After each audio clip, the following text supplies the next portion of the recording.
પ્રયાગરાજની અંદર મહાકુંભનો મેળો જે છે ત્યાં જબરજસ્ત આગ લાગી ગઈ હતી અને કહે છે કે ધર્મની અંદર એટલી તાકાત છે, ઋષિઓ મુનિઓમાં એટલી તાકાત છે કે તે મંત્ર શક્તિથી ગમે તેવું કામ કરી શકે છે.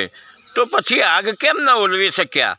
હિન્દુસ્તાનના મહાન ઋષિમુનિઓ જે કહેવાય તે બધા કુંભના મેળામાં હાજર છે અને તે એક પણ ઋષિમુનિ પોતાની શક્તિથી આગ કેમ ન ઓલવી શક્યા?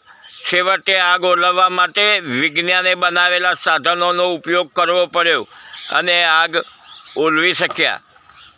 તો પછી શું આ અંધભક્તો કહે છે કે ઋષિમુનિઓ ધર્મથી બધું કામ કરી શકે છે? આ સાચું છે? થોડુંક વિચારો અને સમજો. ન સમજાય તો ફરી સાંભળો, વિચારો અને હોશિયાર બનો.